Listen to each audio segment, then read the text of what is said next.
My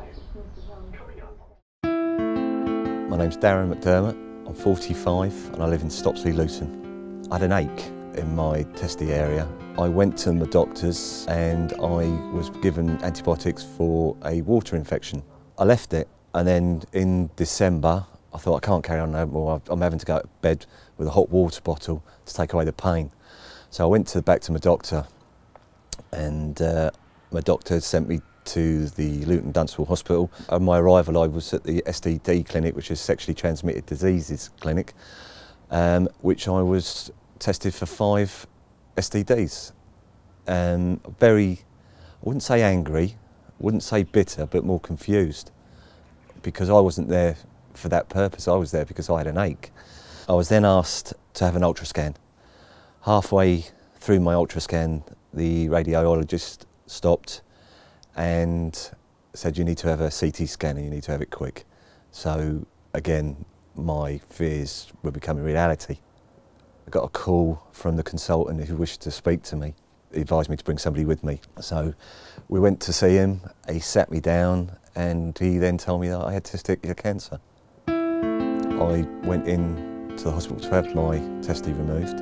I thought they'd taken the wrong testicle because my pain was all on the left and they'd removed the right one, but was advised that they had removed the infected one. It's what's known as referred pain. So after my radiotherapy, you come home and then you're left alone. At that particular point, I struggled to deal with my cancer. I couldn't talk to my family. I didn't want to get my family involved because I didn't want them to know that I was upset. I have 2 children, and my fears were, am I going to see my children grow up?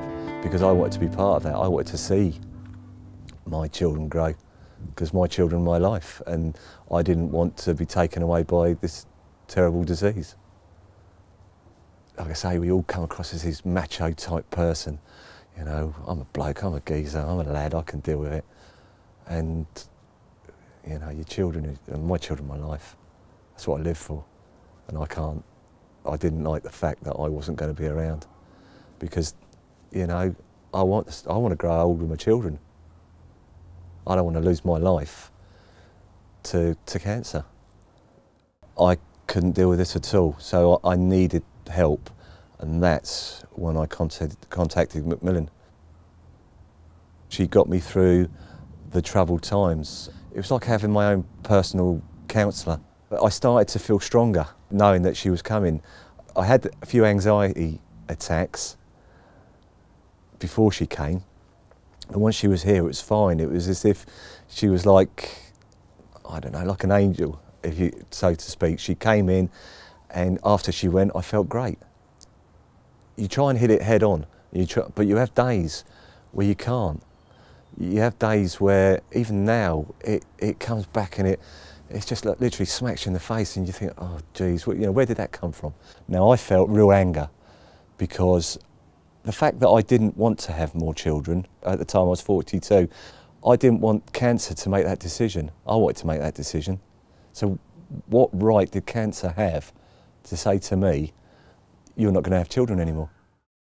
With my children, you know, seeing me go through my illness and seeing me come out a better person, maybe, a stronger person at times, but I tried to tell them, you know, life is short, be positive, reach your goals, whatever goals you have, whatever aims in life you have, because you just don't know what's around the corner.